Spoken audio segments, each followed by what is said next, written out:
everybody. Welcome to panel 2. I'm Courtney Weiss-Smith, an associate professor at Wesleyan University and one of the editors at History and Theory. I'm so excited this afternoon to introduce our 2 contributors. First up is Marnie Hughes-Warrington, who will be up shortly. She has a global profile as a metaphysician who works to show how our understandings of the past shape our present and our future. She has led or been an investigator on over $18 million in grants, and her work has been applied to a broad range of contexts. Her most recent book is History from Loss with Daniel Wolfe, and her current research shows the role of historical logic in artificial intelligence. She is Deputy Vice Chancellor of Research and Enterprise at the University of South Australia and an Honorary Professor of History at the Australian National University.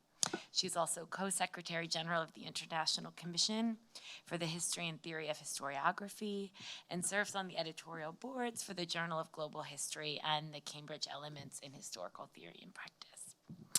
Most relevant for today, she is the author of a fascinating and extremely timely essay in our December Digital History and Theory issue toward the recognition of artificial history makers.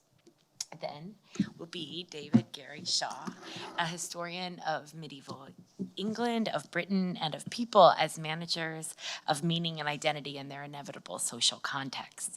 He is the author of The Creation of a Community and Necessary Conjunctions, The Social Self in Medieval England.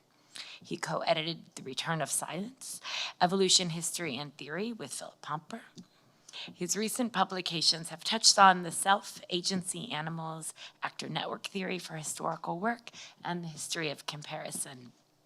His current research interests include the circulation of people, things, animals, and ideas in medieval England, and he's a longtime editor at History and Theory. His talk is Beyond Digital History. I'm so excited for this conversation. Marnie, I'll turn it over to you. Okay, I'm just going to share screen up. If you could bring my slides up, because I've got disabled screen sharing. So if somebody could help me do that, that'd be great.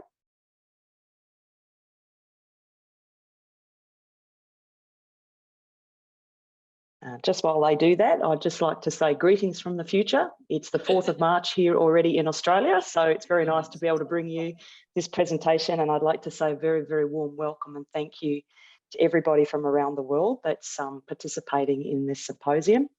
I'd also like to say Nina Marnie in acknowledgement of the Kaurna people on whose lands I'm talking from, and acknowledge the Narragansett Indian tribe on whose ancestral lands the grounded symposium is happening. I should be able to share now, apparently. That's great.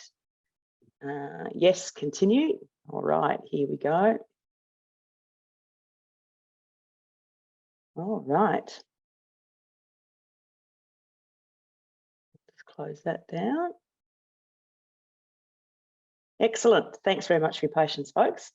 So I had the opportunity to write a paper for History and Theory, and I want to thank Ethan Kleinberg for inviting me to come into that amazing collection of papers, and I really enjoyed it. And the great thing that's happened for me is that with the launch of ChatGPT, a lot of people have said, maybe you're not so crazy after all, and that there might be things called machine historians. So I'd like to thank OpenAI for really accelerating an acknowledgement of the work. But the truth is actually that OpenAI and ChatGPT is really only just one example of a number of machine historians that have been around for a bit of a while.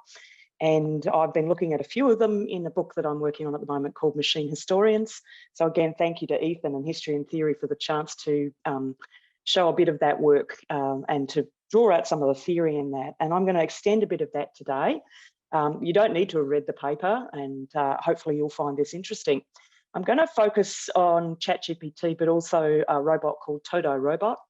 And I've chosen Todai Robot because it's produced by the National Centre for Informatics in Tokyo by Noriko Arai and her colleagues. And it's an interesting machine historian for 2 reasons. The first is Noriko Arai and her colleagues have designed this robot solely for the purpose of beating the entrance exam for Tokyo University. So it's a really, really interesting machine historian because they're actually trying to get it to really confound our notions of what it means to be admitted into a university or a college. And I love that. I think it's really cool. The second reason why I find TotoRobot really interesting is because it's a publicly funded project. That means that the researchers working on it have produced a series of papers explaining how this machine historian works. And that's different to things like ChatGPT, proprietorial platforms or products, where we often have to work in reverse to figure out actually how they work, because of course these are commercialised treatments of history or commercialised treatments of words, and we have to really kind of guess in some ways unless the creators of them give us some details. What I'm showing on my screen here is the essay question that TotoRobot successfully answered in 2016 and scoring in the 80th percentile of the Tokyo University entrance exam. So this robot's been a work in progress since 2014. And the first thing that the robot managed to master was, unsurprisingly, the closed question and answer bank. That was the first thing it managed to master, but it was the essay question that it mastered in 2016 that I think is really interesting. And that team continued to work on improving the robot's performance. And at the moment, the subjects that it's having most difficulty with passing or doing better or getting into the 95th percentile is particularly English language, which is really interesting. So not history, surprisingly enough, and I'll explain why, but English is proving to be more difficult for it. So there's its question that it answered. And as you might expect, what I did was I went and actually put that question to ChatGPT. I asked it the same question to see how it would do. And then what I've done is on the right-hand side of my slide, I've pulled out from a couple of the papers, segments of what Noriko Arai and colleagues called the ontology that they've used to train TotoRobot. And I think the word training is really important here, that people are not assuming consciousness with machine historians. And I'd say actually that's a bit of a blind alley. We don't want to run down that one because, you know, if you take a Turing test, a robot can say, yes, I'm conscious, yes, I'm conscious. And it's actually difficult at the moment to really prove or test that if it keeps attesting that it's conscious. The thing that we're doing is actually doing a test from artifact. And that was one of the points of my paper, is that history for a very long time has been created in an artifactual way. So it's not a live performance. It's not something that's delivered in person. A history is actually a textual or a visual presentation or a data presentation, a bit at arm's length. And we can think of it as being like a slip of paper passed under a door in a Turing test. So on the left here, we have the slip of paper that ChatGPT has produced in responding to that question. And if you read its response, my first response was, I thought, yeah, it looks like the kind of essay that a first year student would produce when they've looked at like 2 slides in the lectures. That was my immediate response. And I thought, yeah, it's probably competent, but not brilliant. It just looks really quite generic, but there are things in there that are detailed, and I've highlighted with yellow highlighter some of the things that are, you know, stand out as, you know, being other than just completely anodyne in this essay. So it's actually highlighted some things. It is still, though, a pretty non-specific. It's not spectacular. But as I say, if you ask the average 15-year-old to write an essay, it would probably produce something equal to this on average. On the right-hand side, what I've done is I've pulled out the logic, or what I've called the ontology of TotoRobot. And I think this is really where the rubber hits the road. This is where things get really interesting. This is the rule book that these folks used to train TotoRobot. What they did was they took the 3 mandated textbooks in Japan for the Tokyo exam. They took the test bank and sample answers. They looked at the exams, of course they did, and they looked at the examiner's commentary in order to train the robot. And that's how it's been successful, is that it's got a relatively limited corpus of information to work with. And from that corpus or data set, the team, the informatics team, have proposed these rules for writing history. And I think they're really interesting. The top set is, you got to be in chronological order. I find that really interesting. You can overlap on dates as long as the dates do overlap with one another in one say, and you've got to move outwards from one proximity to another. So geographically, you've got to move from one space, but not jump, you know, in huge leaps from one place to the other. So the structuring of the logic is really very much pinned to chronology and pinned to geography, rather than anything like, for instance, intention. So the idea of a piece of evidence being read 4 or 5 different ways, that you need to have written something completely different or novel, that you need to have a certain number of original events. Well, of course, this is an essay for an exam. So there's not any footnotes typically in this case. So it is really very much written for purpose. Then below, for the essay, they've given a bit more information about what kinds of things you need to include in your essay in order to pass. So, you know, nationality, purpose, time of exit. I don't have to read it out for you, but there's a presumption here that this is very, very much political history, maritime history, kind of, you know, diplomatic history. I love the fact that under the theory box, that incompatibility amongst instances is something that you might need to note in your essay, which I think is really, really sweet. So that for historiographers, that's really delightful. What's happening here on the right-hand side is the creation of what the computer science team call an ontology, and they would think of it as an actual world. This is the actual world that you need to be able to live in order to pass the exam to get into Tokyo. But for me, it's also in a way a possible world, the possible world of Toto Robot passing that exam and being recognised as sufficiently competent to transact as a history maker. Not a brilliant one, not a prize-winning one. And I think that's important in this symposium.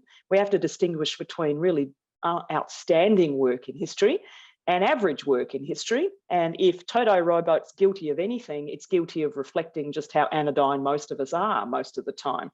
So their job is to remind us that the bar for passing these things is not as high as we think it is. Okay, that's really important. So what are the implications? And this is my final slide because I want to keep this nice and short. The important thing that the teams say is that their machines are not conscious. So ChatGPT, they don't make a claim to consciousness, and nor do they for a Toto Robot. And that's really important. What they do say is that they are training machines in order to function, and that their machines best function, and this is their word, when there is consensus on historical events and historians. And I find this a really interesting choice of word. That connotes that there's a sense of agreement about the kind of ontology, about the content that's being talked about in history, when most of us actually wouldn't agree that consensus is what we're dealing with here. Now, Noriko Arai is very diplomatic. She said that things like Toto Robot demonstrate that we need to teach more logic in schools, that we actually need to get people to think independently and creatively in the Japanese education system, and that's her current project. What she hasn't said, and it would be difficult for her to say, is that robots prosper when you mandate or you restrict access to history texts. If you only have 3 history texts, it's easier to train a robot to respond to it. It won't be brilliant, but it will do pretty well. So there's a kind of veiled point here about restricted access to information. That can come from sanctioning texts or promoting texts. That can happen not just because of political decisions or local school boards banning books, but also a pure lack of resources. So people not being able to get access to books or digital materials because of bandwidth issues, lack of money for subscriptions, but also copyright, that books written in the 80s and 90s might have gone out of print and not actually be available. And I know we've got somebody from Project Muse on this project.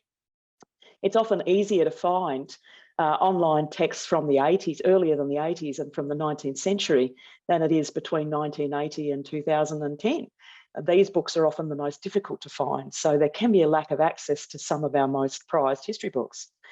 There is the reality that a small number of texts are promoted by booksellers, and that we have increasingly vertical and horizontal integration by the big booksellers, which promote some books more than others. And so that means that, you know, online platforms and machines will work off some texts more than others, depending on the protections or the locks put on those texts, that there are interoperability problems, that readers can't get access to digital texts because they might be owned in a proprietorial way by Amazon and by others. I won't name all of them, but we know that. And then there's the bigger problem that we all know about of algorithmic nudging, which is that there's groups of lowly paid folks in Africa re-nudging ChatGPT's algorithms to make sure that it doesn't really profess hate in the way that, you know, they really want to prevent hate from being expressed, but also that there are groups out there who have extremist views that work to produce open content in order to nudge the algorithm back the other way. If we step back from what I've put here, I can say, well, it's really neat that since my paper was published, that there's more consciousness or awareness of machine historians being out there, and people in some cases being quite panicked about it and then relaxing and going, okay, it's not that good. The point is that this is not a question about not that good. I've made the point in my paper that imitation is actually the least of our issues. There's three things I want to conclude with. The first is that the dot points I've got on this slide emphasise that perhaps we have got a lot of work to do around our codes of conduct and our ethical approaches to history. If you read the AHA Code of Conduct and other codes of conduct, they very much presume that ethics is a relationship between a human being and other living human beings. And our frameworks really don't take into account that there are systemic forms of ethics that we need to think about. So, such as algorithmic nudging by groups of people is not about individuals. That's about whole systems being moved. And historians need to be aware of that when they're working with digital materials. And we need to be aware of that when we transact producing materials. So that's the first point, is that our codes of conduct really do need a bit of a root and branch look at. The second is I want to make the really positive argument that maybe this age of training robots is really finally the opportunity for historiography to come of age and for people to recognise how important it is. Now, 5 years ago, I was given a history textbook to work with that I didn't think was very good. And I inherited it with a first year class. I didn't have any choice about it. I thought it was dreadful. I'm not going to name who the author was, just out of respect. But I told the students that it was written by a very bad AI and that what we needed to do was to train this text to become better. And the students loved this idea. So we produced rubrics and we actually gave the text feedback on how to get better at being a history text.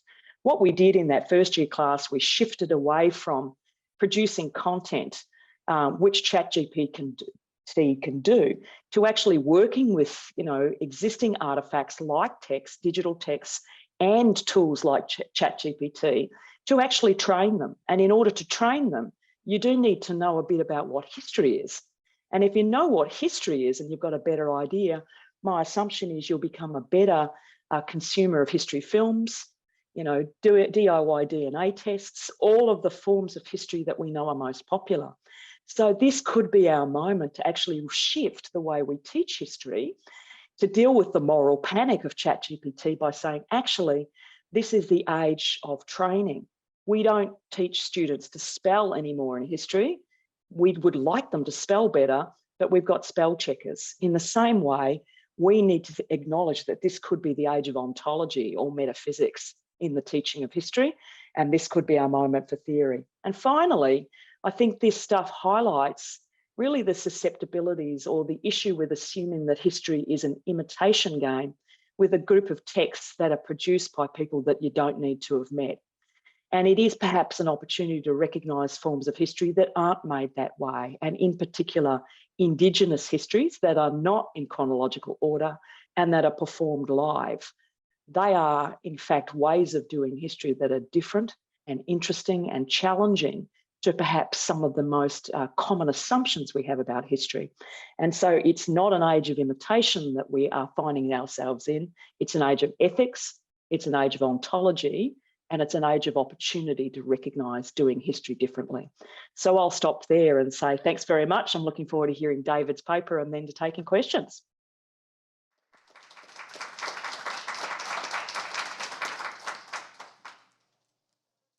Thank you, everyone, for coming. I'm really looking forward to the conversations. I'm enjoying them already.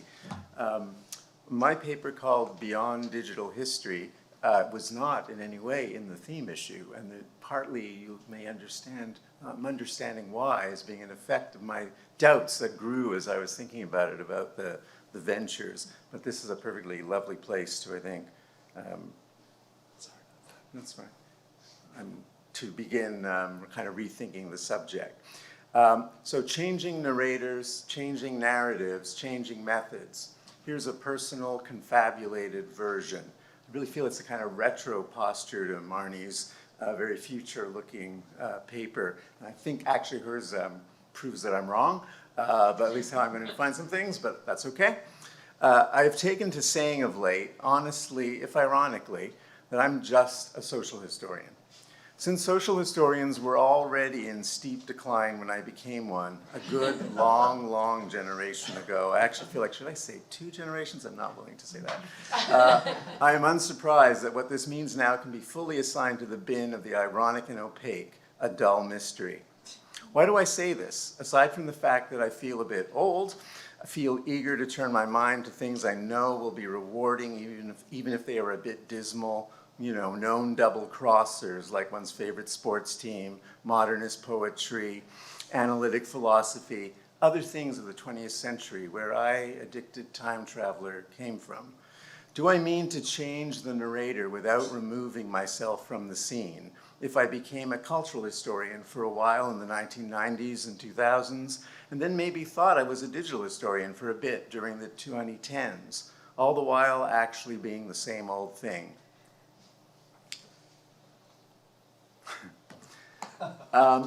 Some of you may know what these are. Same old thing. And really now, when put in the company of so many cutting edges of the digital, where the computers are about to narrate themselves, I'm already behind time from that description, where every move will sting with one or the other blade of technique, the social historian is strangely at home again. Here is a hall of mirrors sporting somewhat familiar visions. The feature I particularly want to recall, however, by way of nostalgia, is the analytic method. And what I mean what I might even call the analytic imagination, which is a destructive one. For the medievalist social historian, history arrived in a flat pack akin to an IKEA 8-drawer dresser. There was only a promise and a crude image of Cleo, pencil behind her ear, to let you believe the millions of pieces might come together as something, with a single Allen wrench. What I mean here is that we first broke up our sources in order to build history. Analysis is division here. In this myth, history was built not out of literature, nor poetry, nor even out of chronicle, nor out of the previously narrativized models, or any beautiful things, but out of a mass of bits and pieces. Small events, ancient action statements. The computer's own way of thinking found some friends in style. I'll return to this appeal to the bits, I hope, eventually, although we'll see. But my hesitation about wanting to call myself or anyone else a digital historian now is different. It can sound pessimistic, but I don't really intend that tone, but here it goes. I mean, I think many people suspect this. There is actually no such thing as the digital humanities nor digital history. The words might not really even work to pick out anything in theory, let alone in reality. Stephen Robertson works pretty well to make this seem different, and I admit the account is plausible, and in a different mood, I would be going to see how that would actually work out. For sure, the words digital history gesture, they do, but at worst, they seem to be the wrong words for the job. They are not, I fear, a concept, something we can kind of carry around. Even if the computers take over research and writing themselves, I think this will be the same story, that what we're doing is similar, like the things historians otherwise do. Of course, the theme issue that has stimulated this conference begs to differ in the main. Much of the impetus for the digital humanities and history arrives from 2 quarters, one radical and hopeful, the other essentially institutional and oddly conservative. Among the first, we can include scholars who are sensing how certain aspects of computational and data management work, how they work, provide possibly deep insights alongside the promise of incredible labor-saving capacity. The second constituency, and here the digital humanities label looms largest, comes from those in administration, in libraries, such as our hosts here this weekend, but also among scholars who have committed to the proposition that the old ways of scholarship, especially humanistic scholarship, have either failed or been bypassed, or at least are almost fatally disappointing. The interest for repurposing the university's largest building in the dress of labs, if not cafes, is not inevitably an unthinking or unproductive turn, but is generally reactive and very much of a moment, maybe a little past, when the faculty have lost dominance within university structures. At Wesleyan, we threw out library books 10 years ago, and 5 years ago we kicked art out of nice buildings, and now we're putting the art into the library, and digital design has taken over the original art space. But who knows what the effect on scholarship is or is supposed to be with these transformations. The alignment of administrations, including libraries, government funding agencies, and the ideology of STEM, or other supposedly useful subjects, dominate many of the current hierarchies of higher education. This is part of the social context of the so-called digital moment and of its texts and concepts. There are temptations, but the two groups do often share a sense that we are at a moment of transition and possibly of decision, and perhaps there should be a digital history, even if there isn't one yet. However, after a good 20 years of grand discussions, enriched funding, and we can be sure of thousands of sentences and paragraphs, maybe written by people in this room, in applications for fellowships, could it actually emerge, finally, as a distinct and even revolutionary force in historiography? Should it? I think the theme issue was organized to say yes, but I suspect that all that could emerge would be a social group of sorts, maybe some minor class warfare, but that's what social historians always say. The eagerness for a radical critique arriving from an effective methodological intervention that is signed in the call for papers for this conference and evinced in many of the papers, most profoundly in a way in Stefan's paper, can of course be a plan or a goal. Theoretically, however, a method or some methodological moves probably aren't enough, and digital stress on method and technology seem to me to do less than we want. The digital can be for freedom or it can be for bondage. I don't want to rain on such a parade. People are doing interesting work and going somewhere. But theoretically, it is quite hard to see how so-called digital, the use of computers or computational thought, is really the uniquely important piece involved in this. Publishers could long ago have provided books divided into folios, works that link primary source editions and scholarship more actively. Indeed, a vast amount was done in that way. They could have opted for serialization of chapters, mixing the apparatus and the narrative text inventively, randomly, or in the order of the author's discovery. They could have dynamized images, allowed more images, colored them.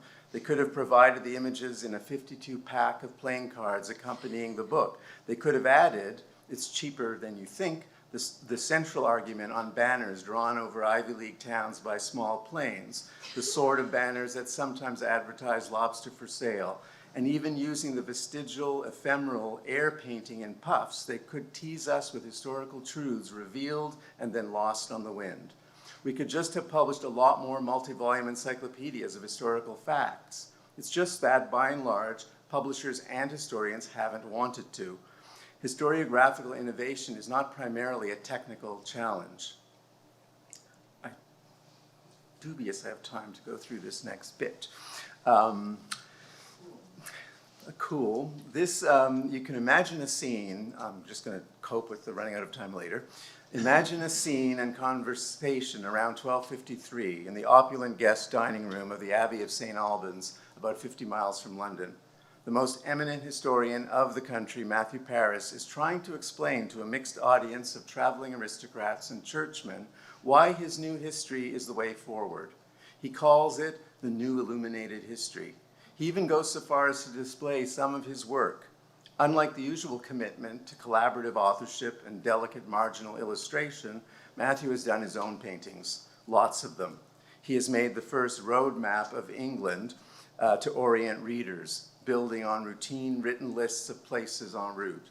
Alas, none of his audience or readers ever having seen such a thing, they can't figure out what it is, let alone why he did it. Parchment is expensive enough. He shows them the elephants he's drawn, the illustrations of a trip to Jerusalem. Mainly, he confuses them. And his former collaborator, who decorated the initials of his previous work, cannot fathom why he's dumped him to go it alone. They needn't have worried. No one would try this shtick again for a very long time. The English Illuminated Chronicle was a 13th century bust. They had the skill and money, but not the right habit or organization or aesthetic. It failed to find its network. Today, the resources needed for making a big statement intervention, like a new vision for Islamic pasts and futures, are not irrelevant to its success. Its existence, they might be the key to the future. Success is always about networks of ideas, people and things. But it still is the vision and conceptualization that will make the main difference. the digital would have supported a purely conservative production beautifully, as well as Shahzad's. Beyond the tech, it's what's in his head that made it possible. Let me be a bit less ornery now and suggest three things that I think could help us move beyond this sort of aporia, constructed, of the robust non-existence of the digital. First, echoing something Ethan said, libraries should recover the roles as the center of academic publishing. Clearly that is on the agenda at the Brown Libraries, but I would say that given that there is no clear digital history, if you believe me, the ambit of the library should be unbounded academic publishing. Because their interests, insofar as profit is not one of them and scholarship is, aligns best with the academic goals. But picking and choosing generic winners, digital or not, say, might not be the best way forward to capture and support what is good, including what is innovative. Innovation achieved can be shared through the new adapted regimes of publication, embracing the digital but not exclusively. That first point is meant to highlight the importance of the institutional frameworks and the sheer value of disrupting habits and current networks. A lot of what's wrong with what we do are just versions of the habit of pretending, say, it costs more to print in color, to include images and so on. The second point is more complicated, and it goes to the conceptualization of history more generally, and I obviously can only give a very quick summary. So I'm trying to, a random kind of institutional feature, and then something about how we think about what we already do. I feel that many of our views about what goes on in normal historical work protects that work from certain ways of understanding or critique, or indeed of admiration. The normal history book, article, or thesis is never the whole we like to think it is, and its stability is something we posit, often merely to make the narrativist theory of historiography make sense. The great theorists of historical narrative tended to like wholes. Tenure and promotion standards typically prioritize such publication. But the experiences of reading a whole and writing a whole do not begin to cover the function and facts of historical work. Our ideology blocks our reality. Wholes, arguments, theories render the bits and pieces trivial and opaque. Here is where the fantasy of the social historian comes alive, the integrity, the imperative of the bits, often extracted with difficulty from the sources, whatever they are. Sundering the research experience from the ideology of the output is a problem. My point here is only that the methods of telling the more connected and sweeping tales, the narrative in the text, the narrative in the field, the narrative across professional generations, whatever their virtues, played a role in hiding fragmentation, the foul rag and bone shop of the heart in which all historical ladders start. Something like the facts, I suppose. History's methods work to overdetermine every fact we have, to make our fights, but probably not our pleasures, about what we argued rather than what we found or made. This brings me to my third and final point, for which I share a couple of images. Jesse, here it is again. I share a couple of images describing in their way, here's one, here's the next one, the lives of two bishops of Exeter in the West Country of England, one from the 13th century, one from the late 14th. I use these only as instances of what I take to be one of the most fascinating features of doing historical work, and that's what I'd call historical emergence. And it's kind of an ontological category for me. And it seems to me that for many historians, including those interested in the question of the digital, emergence is very important. And if I was looking for the thing that seems to me to make me excited about what I find in digital work, but also in all kinds of other history work, it's the creation, discovery, finding of a new historical thing. And it can happen at all kinds of different levels, therefore through all kinds of different methodological moves, moments of inspiration, and so on.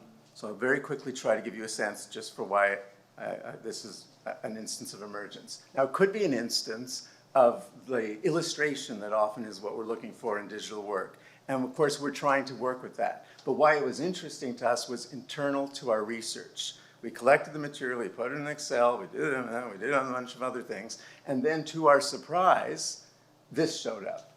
Now, so I can read it, and that was good as a researcher, but the main thing I want to point out is when at the bottom is earlier in time, and the top is later in time.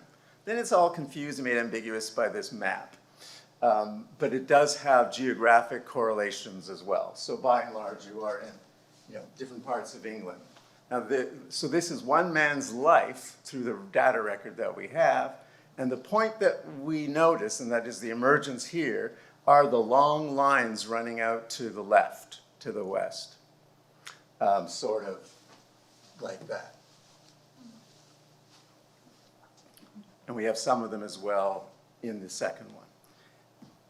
And as soon as you stop and ad lib, you run out of time. So, which I see.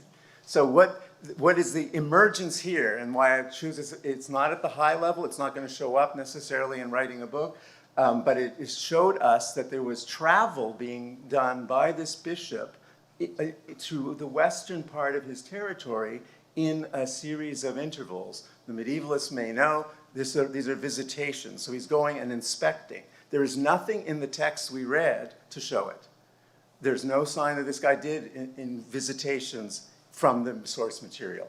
It showed up here and then can be written into a conventional paragraph to go forward. So emergence can be much grander than this when you get your great big idea, but it's the thing I'd say we want and that digital history has a capacity to bring, right? Because when it's working, whatever it is, it's those moments where we feel like there's a new thing that can be seen and therefore changes what we have. So this model, of course, is not so much epistemological, but it's actually how we build new things into the historical story. But they're only going to go anywhere if we can network them in ways that regular historians and others can be involved in, that the technical side can be met, and that we gain the contexts, as others were saying, to gain support to be able to do the work, which is where the library is taking over all academic publishing, seems to be a good place to go. So I will stop there, having taken a little more time, but okay. Thank you.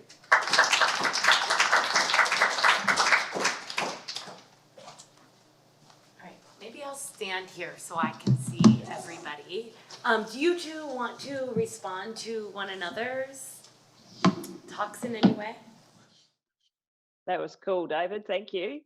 I really enjoyed that.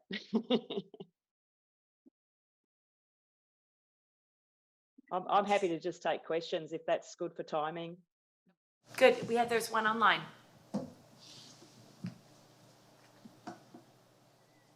Thank you. To Marnie Hughes-Warrington, thank you for this great presentation. Do you think trained machine historians can be useful in public history projects to provide alternative histories for the masses? Yes, I think they can be. There's a thing called citizen science. There's probably a thing called citizen history as well, which is people actually training machine historians to get better at what they do, but also challenging and reporting when machine historians are perhaps not reflecting, obvious gaps in the archival record, or where the archival record, digital record, is actually, frankly, not delivering the story that we wish to have, because we know there's better evidence that hasn't been digitised around particular groups of people. So we know, for instance, that different racial views on history might not be reflected well. So there is actually an opportunity for a more distributed approach to the making of history, to empower more people to write history. That's a less controlled form of history. And as I say, there's an opportunity for us to shift gears away from focusing just on the contents of histories to really opening up and thinking about the ontologies of histories, and actually shifting gears in history education towards, maybe people don't like the word theory, but actually training machines and using these tools. So actually understanding what history is a little bit more in there. So I hope that's helpful for you, but I do see that there's an opportunity, as it already is. People are making films on their iPhones to record historical events because they don't think mainstream media is recording what they want. So, machine historians will pick up on that content as more and more people become the producers of histories, or what I call history makers, rather than professional historians.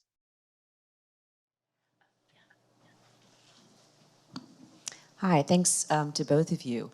One thing that I think tied together your two presentations was this sort of disappointment with how history is now being understood as a product.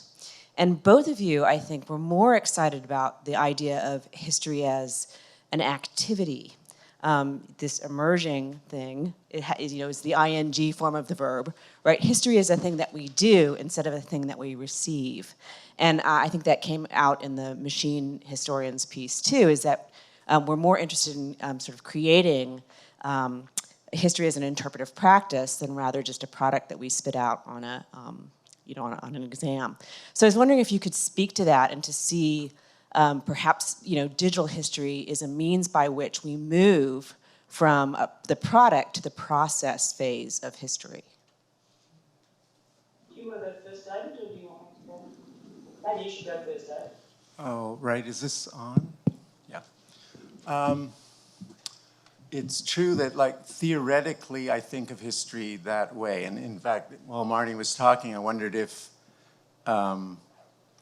what she said about the artifactual character. And I wondered, I mean, a lot of it is the talk and the teaching also. And I often wonder that we don't talk as much about what we do there in terms both of how we play argument differently, how the facts, the proof runs differently.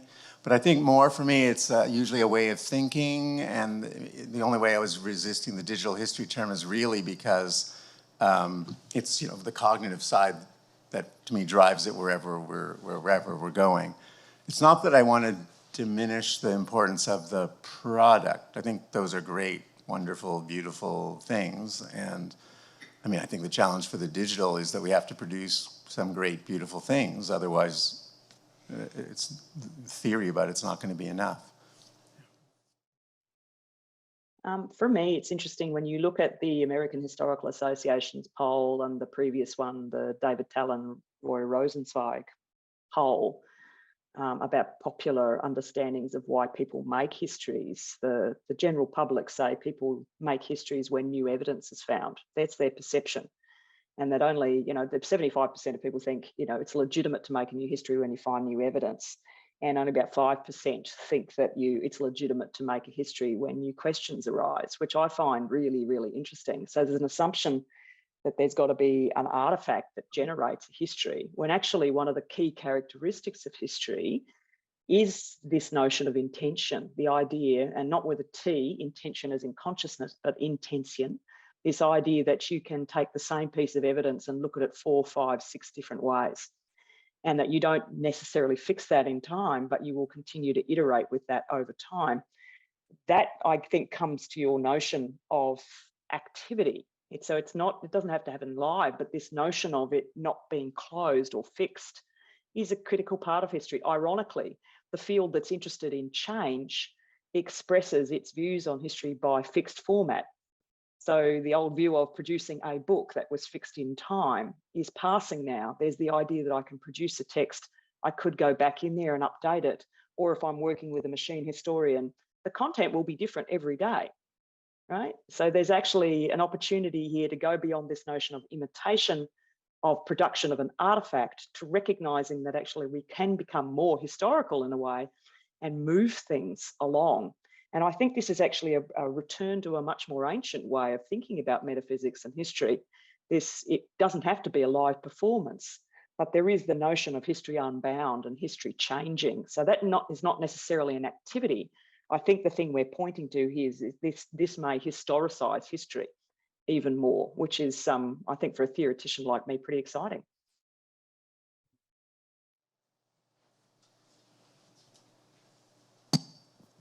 Hi, my name is Zaveza Tucker. I want to ask you about the interesting thing you said about consensus and that the machine is challenged when there are no cases of consensus. The nearest thing I can think of to the machine is Wikipedia, and of the things that I know that I can critically evaluate, Wikipedia tends to be correct about topics that are both of wide interest but do not arise too many passions. It's the passionate topics, that's when you get the inaccuracies, plus totally obscure topics that probably have a single person writing them, then they can be weird as well. And that's in a process when there is some kind of editorial boards, anonymous or not so anonymous, but when the machine goes through the net, I think by now there will be almost no topic that would arise, that you would get total consensus on, when there's so much weirdness on the internet.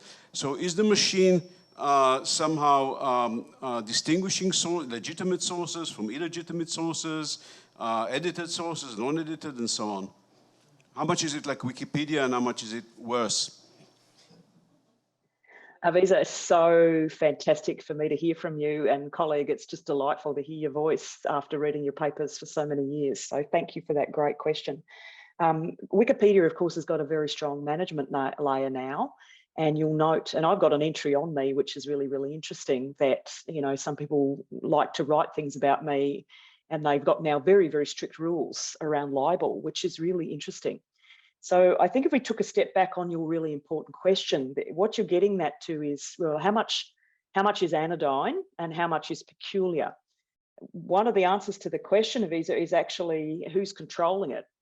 So if I think about, you know, if I've got a number of large scale platforms controlling this stuff or managing this information like Wikipedia, they don't want to be sued. There are laws in the US that require them to take down offensive material very, very quickly. That leads them to sit on the front foot very much about these things, and actually to hire, often at low wage, people in Africa and India to go through material before it's uploaded to remove things that are potentially hurtful or hateful, or that could be actually, you know, challenged.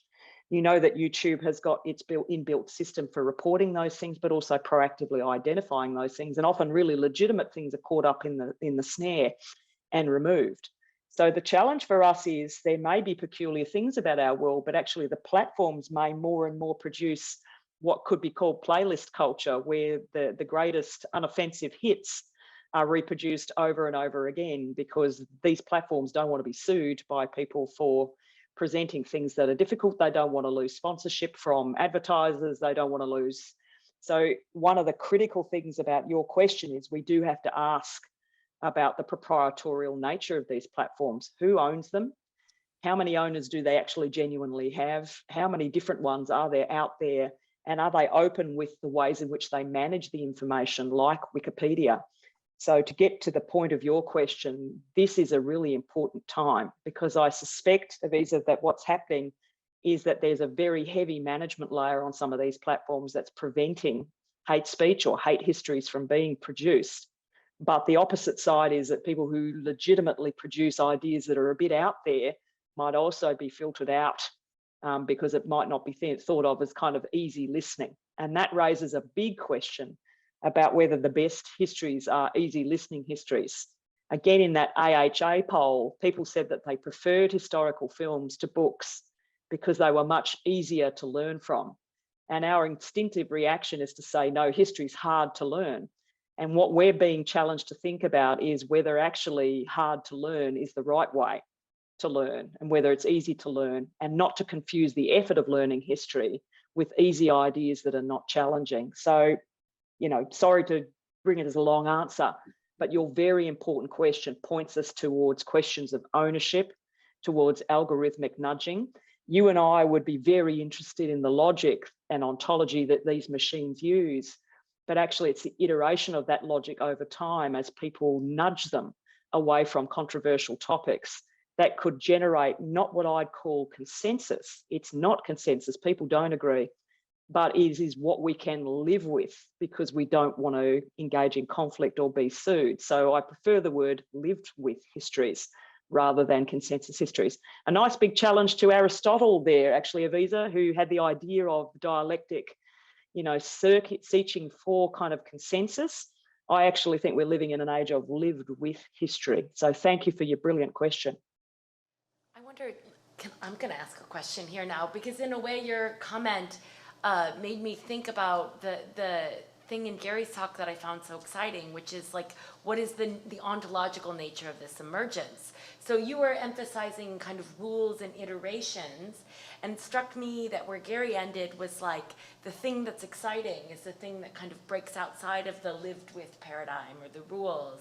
And I wondered if either of you wanted to comment on the way rules or training might lead to something new, or like might lead to something emergent. Maybe one way to say this is like, could the machine historians ever be taught?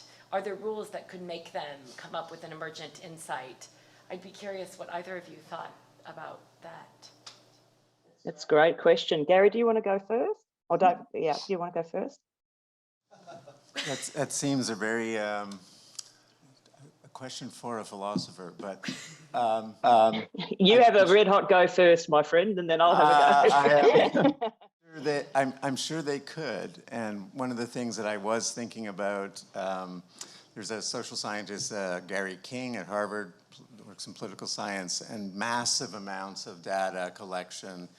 But I just remember talking to him some years ago, and the whole way that things pop up through completely unmanned, so to speak, processes of the computer. And so I feel like if you had a way to just chase it as the materials were, shown, you would find some of these. And in a way, I think that's what's here. So you just have to write the codes and get the funding for the computers to follow, looking for signs of whatever you think. It might be anomaly or not, patterns or anomalies.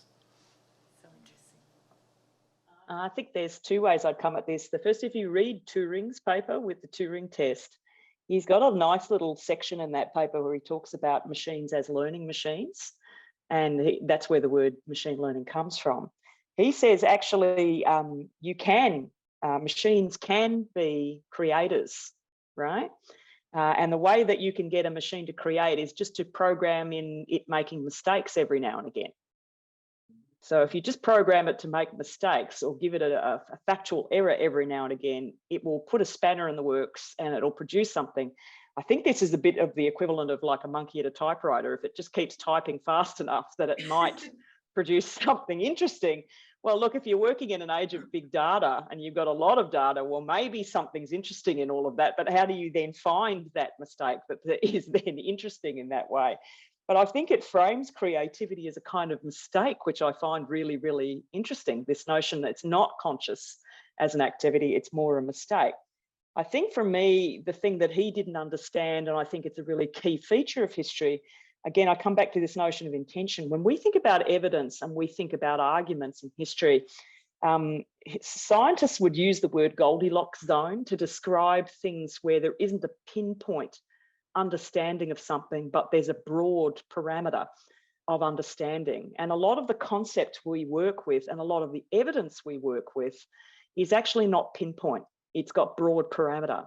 So I can use the evidence in that beautiful visual graphic there of the pillars and say, I could read that 5, 6, 7 different ways because there's a permissiveness about the evidence that permits me to do that. The semantic kind of vagueness, which is a good quality, allows me to be creative.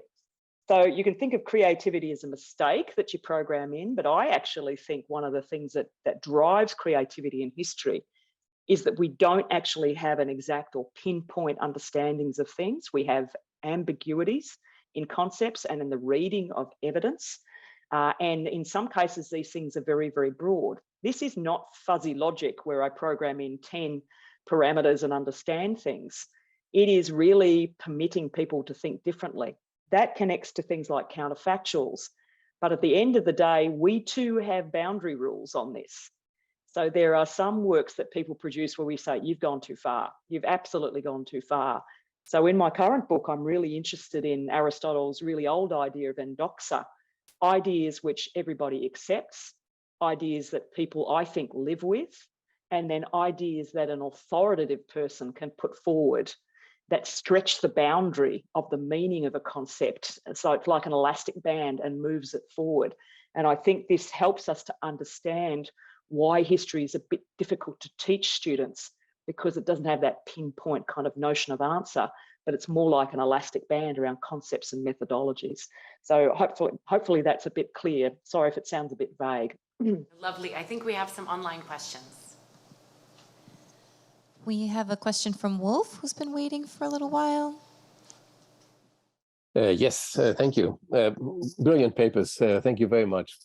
I completely agree that this is a moment for ethics and to look back and see a lot of things that we also as a discipline might have been done wrong. I think the example of the entrance exam already hints to the fact that our teaching is perhaps in some ways not ethically up to date, to say the least. But I'm particularly curious about machine learning and its ethics, because it seems to be on both sides, I would say, ethically challenged. It seems to be ethically challenged on the training side, because it works only so well if it eats a lot, but it eats a lot of junk. So I think one of the things we would need is ethical curating, in terms of texts where we also have a lot more power of what goes into the machine. And that's a tricky question, right? Because that question is linked to the second one that you have already mentioned several times. And again, I completely agree. What you have called nudging and what we can also call censorship is also one of deep ethical concerns. And it's not that we don't want censorship. Some censorship is important. The question is, how does one do it ethically and how does one do it democratically? And so for that reason, I'm very curious to how these ethical problems can be overcome in machine learning, because in the end, I'm in my, so to speak, in my more depressing phases of thinking about our discipline in the future, I sometimes have the feeling that the combination of history and machine learning is compounding two conservatisms.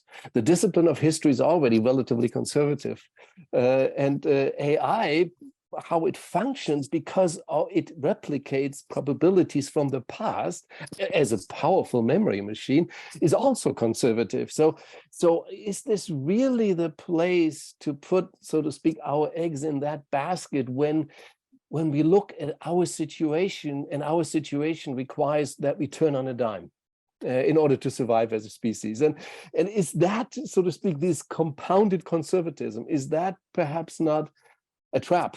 Because when it comes to really innovative concepts, when it comes to really innovative sources, really innovative topics, this is perhaps not the combination. This is perhaps not what helps us, at least not in the near future.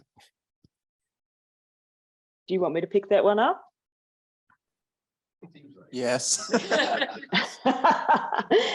Look, the first thing I want to say, Wolf, it is such an absolute pleasure to see you as well. I feel like, thank you to Ethan, to Brown for organising this symposium. I just feel like I'm in the presence of gods. I've been reading your papers and books for years, folks, and it's just a thrill for me to see you. And I hope you're finding my Australian accents intelligible, by the way. Wolf, what I loved about the way you framed your comment was that you imagined yourself at the table in the space. And that, I think, is one of the biggest challenges that we have right now. So when I proposed the topic of writing on machine historians about 4 years ago, my colleagues wanted to burn me at the stake. I'm just being very polite about how they thought about this topic. They thought it was a dreadful thing, that it wasn't a historical topic. There's a group of historians, they just said, that's the worst idea I ever heard. You know, how dare you, it's not history, you know, But that's the daily life of a historiographer, is to have, you know, limp lettuces thrown at you and you go, oh, thank you very much for that. And I've been trained as an administrator to say, thank you for your feedback. That's fabulous. I'm really grateful for that. To break through on this notion, I think what I really want to do is say to people, machine learning and artificial intelligence are historical fields. They are not computer science fields. They are dealing with past data. So the way you frame that is that you need people to give you advice on the data sets. They are not computer scientists. What's happening, which I find really interesting, it's the equivalent of asking our students to write the rubric about what they think we're looking for when we're marking history essays. If you and I went out there and said to students, you tell me what you think I'm going to give you top marks for, and they produce a rubric, their understanding is pretty much the equivalent of how these things are being trained at the moment. So fundamentally, I don't think this is a step away moment for us, and the genie's already out of its box. We can't shut it down. What we need to say is, hey, hang on a minute. This is not just a computer science problem. This is not just an ethical problem. This is actually a historiographical problem. Right? You're having issues at the moment. You think you can solve them by using logic or by using fuzzy logic, or actually you aren't, because you haven't thought about the nature of the data sets in the first place, what's missing from the digital record, and you haven't got a level of transparency around nudging. or what you'd call censorship in those spaces. And I think increasingly people are interested in privacy, but they're also interested in transparency. People do want to know, where did that machine get that information? Did it just make the footnotes up? Where did it get that? What's the chain of information? In the same way that we would ask, is this phone that I'm holding in any way the product of child slavery? Right? We ask those questions. Those questions have to be asked about digital materials as well. So, Wolf, this is a rallying cry. And 4 years ago when I said, hey, this is an historical field, people said, be quiet. Well, ChatGPT has changed things a little bit, but I agree there's an essential conservatism that can lead to extinction. And I don't believe that we are going to be extinct. I think we're more important than ever. But we have to see ourselves at the table in the way that you just did in your question. Otherwise, we are really going to struggle. And it will be just the equivalent of, history tests will just be like taking a driving, preliminary driving test. Just do the multiple choice stuff. Tell me that you understand what the government wants you to think. Done, move on. Okay, so there's a big, big opportunity right now for us to be at the table. I like ending today with a rallying cry. I think our time is about up, but we're going to continue all of this tomorrow. Let's thank our contributors for now.